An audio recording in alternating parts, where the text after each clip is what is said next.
et je vous partage l'écran. Hop, c'est bon, vous voyez bien?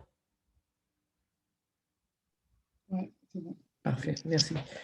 Donc, comme je vous l'ai dit, donc maintenant, on va voir un autre processus stochastique de la famille des processus de Poisson qui s'appelle les processus de branchement.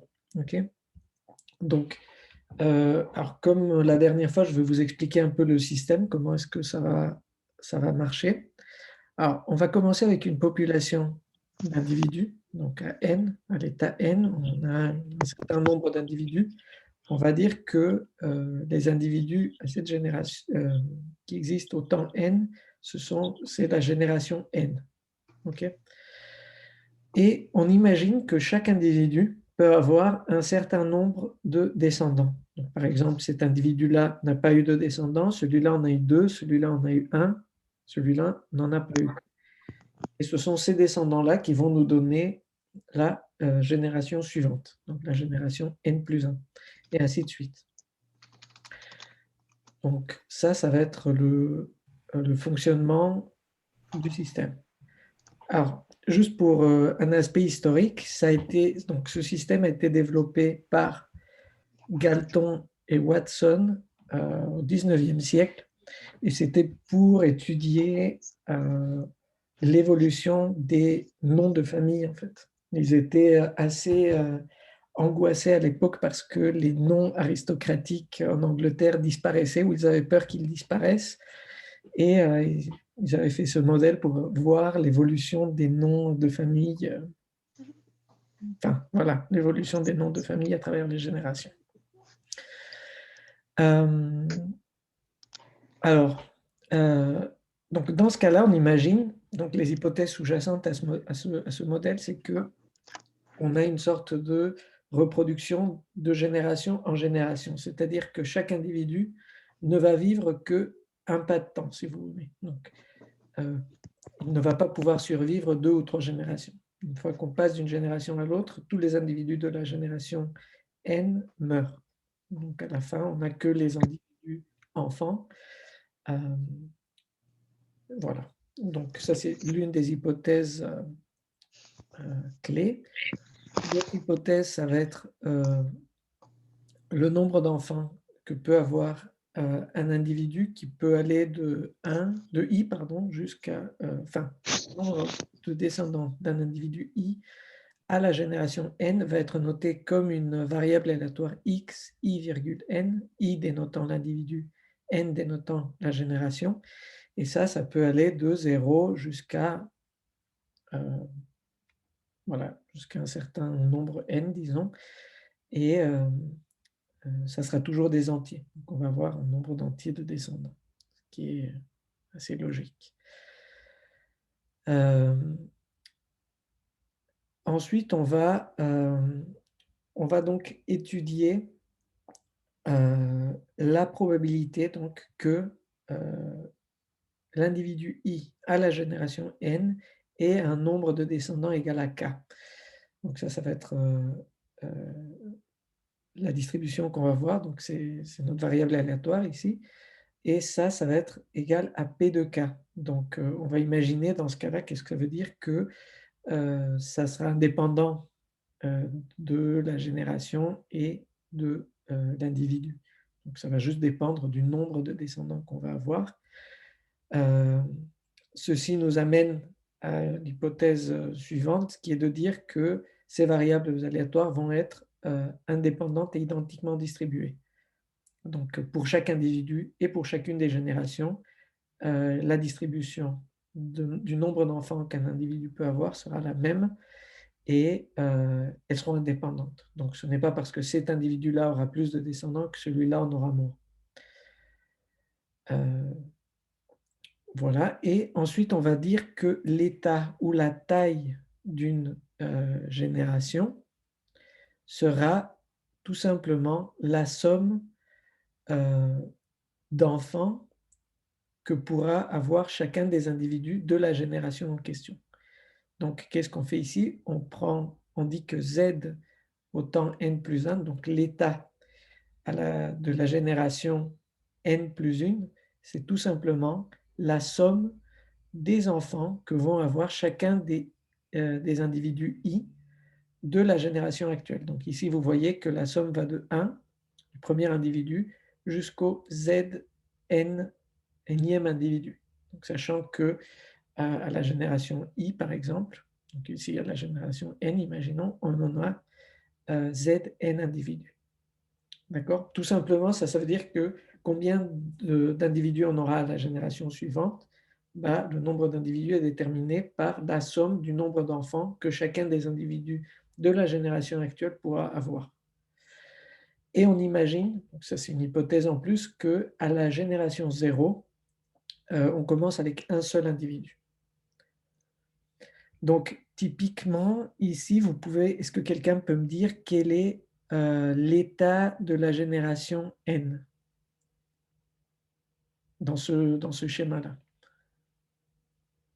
Combien d'individus est-ce qu'il y a à la génération N? 4, non? Oui, 4, tout à fait. Et à la génération N plus 1? 3. Non, c'est pas 3? Oui, 3. 3 exactement. Je n'avais pas entendu. Désolé. Donc c'est 3, tout à fait. Ici, on voit bien x de i virgule n, le nombre d'enfants que va avoir l'individu i à la génération n est bien égal à 2. Celui-là, on aura 1. On fait la somme des enfants des individus de la génération n, ça ne fait que 3. Voilà. Et on va dire que le processus de branchement sera donc ce processus stochastique ici, qui est défini, donc l'indice va varier au cours des générations, donc le tag temporel, ça sera juste les générations. Là, vous voyez bien qu'on a des générations discrètes dans n. Et quelle est la variable aléatoire ici à considérer? C'est le nombre d'individus à chacune des générations, donc ce qu'on appelle l'état ou la taille de la génération. Donc ça, c'est vraiment cette variable aléatoire-là, ou cet ensemble de variables aléatoires taguées par les générations qu'on va analyser comme un processus de branchement. Alors, ce qu'on va essayer de voir dans ce cas-là, c'est quelle est la probabilité d'extinction. C'est-à-dire, quelle va être la probabilité, sachant, comme je vous l'avais dit ici, que lors de la première génération, on avait un seul individu, quelle est la probabilité qu'au bout de n générations, la population s'éteigne? Donc, si vous vous rappelez ce que je vous avais dit, historiquement, ils s'intéressaient à la disparition de noms aristocratiques en Angleterre. Donc, c'était leur problématique. Ils voulaient voir si, au bout de n générations, un des noms allait disparaître. Vous pouvez l'appliquer évidemment à d'autres types de problèmes, mais la question fondamentale sera, sachant que j'ai un individu à la génération 0, quelle va être la probabilité qu'au bout de n générations, on ait une extinction. Voilà. Et donc, cette probabilité d'extinction, on va la noter D de n, D au sous-indice n, donc la probabilité d'extinction à la génération n, c'est égal à quoi? C'est tout simplement la probabilité qu'on ait une extinction à la génération 0 plus la probabilité, attendez-moi 2 secondes, donc on avait fixé, pardon, P de K. P de K, on avait dit le nombre d'enfants, quelle est la probabilité qu'il y ait K enfants, d'accord? Ici, qu'est-ce qu'on fait? On va voir ici plutôt à partir de ce point-là.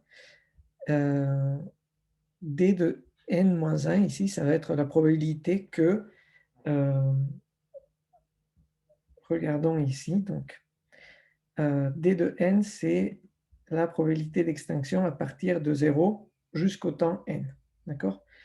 La probabilité D de n-1, c'est l'extinction à partir de cette branche-là en n-1 génération. Évidemment, là, on imagine qu'on a pu faire une génération, on est passé de la génération 0 à la génération 1. Et donc, quelle est la probabilité que, sachant qu'on a eu, par exemple, un seul individu à la génération n-1, la génération 1, pardon, que cette population-là s'éteigne, c'est la probabilité d'avoir eu un enfant, donc de passer de un individu à un seul individu entre la génération 0 et la génération 1, et ensuite que cette lignée qui avait un seul individu à la génération 1 s'éteigne en au moins n-1 ou au plus n-1 génération. D'accord? Ensuite, on va rajouter un autre cas de figure qui serait, qu'est-ce qui se passe si cet individu-là, la génération 0, au lieu d'avoir eu un seul descendant, en a eu deux. Donc là, c'est la probabilité d'avoir eu deux descendants, fois la probabilité que les lignées issues de chacun des deux enfants s'éteignent. Sachant que les probabilités du nombre d'enfants sont indépendantes et identiquement distribuées, la probabilité que chacune des deux lignées issues des deux enfants s'éteigne sera d n-1, sera la même, et étant donné qu'elles sont indépendantes, on peut faire le produit des deux pour avoir l'extinction d de n en imaginant qu'il y a eu deux enfants. On peut faire la même hypothèse en imaginant qu'il y a eu trois enfants, etc. Et le premier cas de figure, c'est l'extinction a eu lieu bien avant n, en fait. Elle a eu lieu d'ailleurs au temps 1, et ensuite la population est restée éteinte.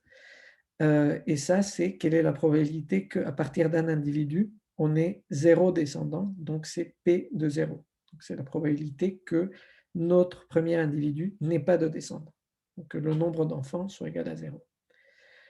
Et donc ça, cette équation-là, nous permet de faire un lien entre la probabilité qu'à la génération n, on n'ait plus d'individus, qu'on ait eu une extinction, et la probabilité qu'on ait eu une extinction à la génération n-1. D'accord? On essaie de faire le lien entre l'extinction au bout de n générations et l'extinction au bout de n-1 génération. Donc, toute cette somme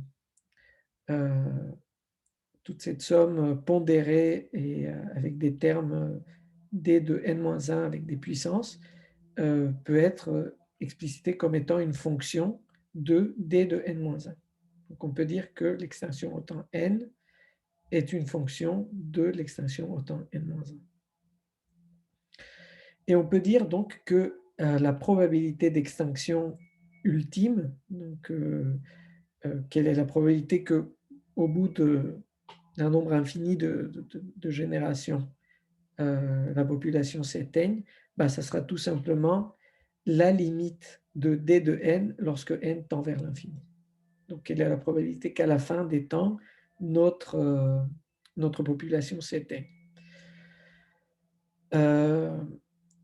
Et donc, voilà, comme je vous l'ai dit, c'est la limite de d de n lorsque n tend vers l'infini. Et ça correspond également à cette probabilité que z de n soit égal à 0 lorsque n tend vers l'infini. Alors, si on atteint ce point-là, donc on imagine que à la fin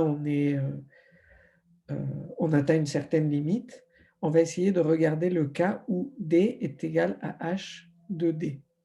On va essayer d'analyser quel est le cas de figure où on a cette équation-là qui est vérifiée. D'accord? Donc, à la fin, notre population ne va plus changer. On a atteint un niveau où on n'aura plus d'évolution entre l'état n et l'état n-1. On imagine qu'ils sont égaux, donc on imagine que d de n et h, donc la fonction pour un temps de n-1 sera la même. Il n'y a pas eu d'évolution en termes de population. Donc, si on regarde cette équation-là, comment est-ce qu'on peut voir s'il y a ou il n'y a pas de solution? On peut calculer déjà la dérivée. donc, la dérivée de ce terme-là, on peut, donc, comme je vous l'ai dit, on remplace dn et dn-1 par d, tout simplement. On se place dans cette configuration-là. On peut calculer la dérivée de ça en regardant juste ces termes-là. Donc, quelle sera la dérivée de ça? Ça sera, donc, si on dérive p de 0 par rapport à d, ça ne nous fait rien, parce que ce n'est pas une fonction de d. Ici, ça nous fera P1, voilà, plus, ici, ça sera 2 fois P2D, voilà ce que vous avez ici. Ici, le terme cubique, ça sera 3 fois P3 fois D au carré, et ainsi de suite. Alors, ce terme-là, sachant que les D, donc les probabilités seront supérieures ou égales à 1, c'est une probabilité, ce terme-là, et que les P aussi seront positifs, alors ce terme-là est positif ou nul. Okay, et donc, ça veut dire que notre fonction qui va expliquer comment va évoluer la population va être croissante. Okay, on a une dérivée positive, donc notre fonction h de d qui explique comment va évoluer la population va être croissante. On peut regarder également la dérivée seconde pour voir si c'est concave ou convexe. Donc, on dérive ce terme-là en fonction de d, encore une fois. Ça nous fait quoi? Ça nous fait donc, ce terme-là va sauter, il n'est pas une fonction de d. Ce terme-là, si on dérive par rapport à d, ça nous donne du 2p2. Ce terme-là, ça nous donne du 2 fois 3 fois p3, donc 6 fois p3 fois d, plus, et maintenant on aura le terme cubique, qui aura un 4 en facteur, en le dérivant, étant donné que là on a un d au cube, on aura donc un 3 fois 4, donc un 12 p4 fois d au carré, etc. Alors ce terme-là, encore une fois, en suivant les mêmes considérations qu'on avait utilisées pour la dérivée, ce terme-là sera positif également. On a des probabilités, on a D qui est une probabilité, donc ça sera supérieur ou égal à 0, donc entre 0 et 1. Les P aussi, et tous les autres termes sont également positifs, donc ça veut dire que notre fonction h de D est convexe. Donc, quelle est la tête que va avoir notre courbe? Déjà, on sait que on a une équation qui, enfin, on a une solution de cette équation qui est d égale à 1, qui va être une solution. Pourquoi? Parce que, alors, laissez-moi voir ça. 2 secondes. Hop. Égal à est une solution. Donc la probabilité, oui, si on sait que à dn, on a une extension, on est sûr que à dn plus 1, on aura une extinction. Donc le fait d'être dans un cas d'extinction va être une solution de cette configuration-là. C'est l'état où on est sûr que la population va disparaître. Voilà. Donc, de toute façon, on a cette première solution. Donc, à quoi va ressembler notre courbe h de d en fonction de d va ressembler à ça. Donc, ici, on imagine qu'on a d, ici, on a h de d. On sait que la fonction est croissante, donc ça va être une fonction qui va grandir à chaque fois, et on sait qu'elle est convexe, donc elle aura cette forme un peu de parabole comme ça. Et on sait qu'une des solutions sera 1. D'accord? Donc, on a deux possibilités. Si on regarde la forme des courbes, une des possibilités pourrait être la courbe bleue que vous voyez ici. Donc, elle croise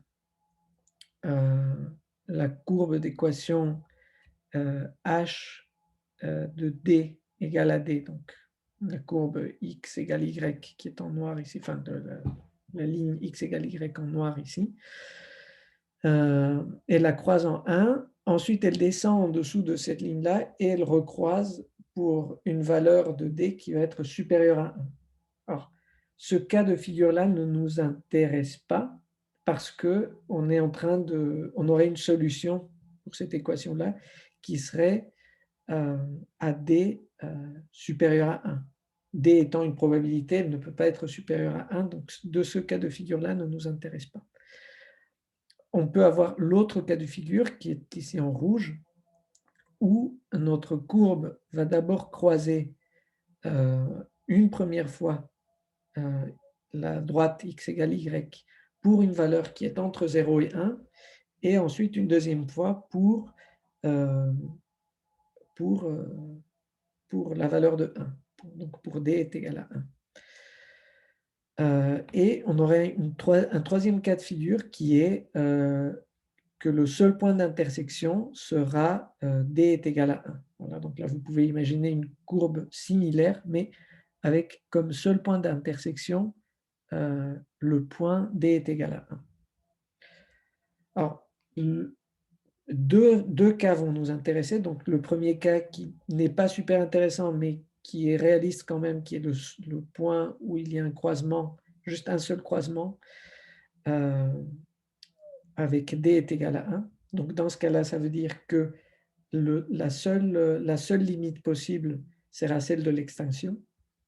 Dans l'autre cas, lorsque le deuxième point de croisement est également supérieur à 1, le seul point réaliste, c'est le point de croisement à 1, donc c'est encore une extinction, et il n'existe qu'un autre cas pour lequel il existe une solution qui ne soit pas forcément une extinction, qui est le cas de la courbe rouge ici, où vous avez donc deux croisements, un croisement à 1, c'est l'extinction, et un croisement à une autre valeur qui n'est pas 1, qui serait donc cet état stable, stable parce que D est l'état de la génération en temps n sera égal à la génération en temps n plus 1. Et donc, dans ce cas-là, on a une valeur qui n'est pas égale à 1, donc on a une probabilité de disparition qui est inférieure à 1, donc une probabilité de survie qui est supérieure à 0. Hop, donc si on regarde ici, c'est exactement ce que je vous disais en fait. Donc, on peut regarder, alors le premier terme ici, la dérivée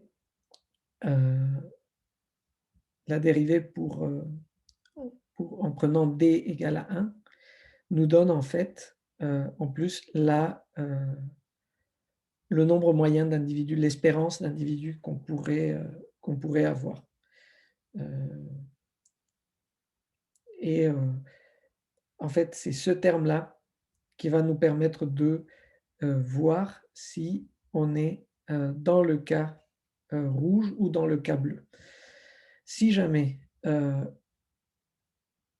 lorsqu'on a d est égal à 1, on a cette dérivée première, donc si jamais vous prenez cette équation-là, vous remplacez d par 1, vous allez tomber sur cette équation-là qui vous donne en fait l'espérance, le nombre espéré d'enfants que peut avoir un individu. Et donc ça va être juste P1, donc la probabilité qu'il ait un seul enfant fois 1, plus P2, la probabilité qu'il ait deux enfants fois 2, etc. Ce qui correspond en fait à l'équation de l'espérance du nombre d'enfants qu'aura un individu quelconque. D'accord ? Si jamais ce terme-là est inférieur à 1, alors vous allez tomber sur le cas où la seule configuration possible sera l'extinction. Si jamais ce terme-là est supérieur à 1, vous allez tomber sur le cas où vous allez avoir deux équilibres possibles, soit l'extinction, donc D est égal à 1, la probabilité d'extinction à l'équilibre est égale à 1, soit une probabilité d'extinction inférieure à 1. Donc une probabilité de survie qui sera donc égale à 1 moins D. Okay, donc finalement, si on reprend notre système, donc qu'est-ce qu'on avait imaginé? On avait imaginé un système où, voilà, vous avez des individus d'une génération qui ont des descendants vers la génération future. On essaie de voir quel va être l'état du système à la fin, donc au bout d'un nombre infini de générations, à l'équilibre. Et finalement, on va avoir 2 configurations d'équilibre possibles. Et donc dans un cas, on aura une extinction sûre, et dans un autre cas, on pourrait avoir un état où il n'y a pas forcément d'extinction. On a une probabilité de survie qui est non nulle. Et cette probabilité-là, elle est purement gouvernée par le nombre, l'espérance en fait d'enfants que peut avoir un individu. Si ce nombre espéré de descendants est inférieur à 1, inférieur ou égal à 1, alors on est sûr qu'il y aura une extinction. Et si ce nombre de descendants est supérieur à 1, on aura 2 configurations possibles, soit enfin 2 états stables possibles, soit la disparition, voilà, l'extinction, soit une autre configuration avec une probabilité d'extinction qui est inférieure à 1, donc une certaine probabilité de survie. Alors c'est assez logique si on imagine qu'en en moyenne, dans une population, le nombre de descendants que vont avoir les individus est inférieur à 1, inférieur ou égal à 1, on peut imaginer qu'au bout d'un certain nombre de générations, vous allez diminuer le nombre de descendants jusqu'à atteindre 0. Parce qu'à chaque fois, vous n'allez même pas être capable, donc si on imagine n individus, en moyenne, ils vont avoir moins de n descendants. Donc mécaniquement, juste si on analyse la moyenne, on va avoir de moins en moins de descendants. Par contre, si en espérance, on a plus de un individu enfant par individu par an, dans ce cas-là, on peut imaginer qu'en moyenne, les nombres d'individus dans les générations futures vont être plus grands qu'à la génération précédente, ou peuvent être plus grands qu'à la génération précédente. Ils peuvent également diminuer. Et dans ce cas-là, on peut imaginer que la population va perdurer dans le temps. Donc, il n'y aura pas de TP associé à ce processus de Galton-Watson, mais je voulais quand même présenter pour que vous ayez une idée de ce type de processus si jamais vous êtes amené à les voir, par exemple, en stage ou après, mais il n'y aura pas de TP associé à ce processus.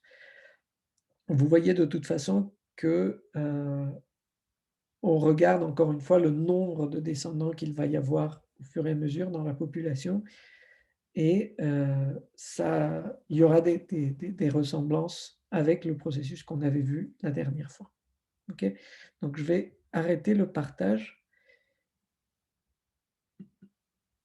et donc peut-être si vous avez des questions, on peut voir ensemble. Je vais arrêter l'enregistrement. Je vais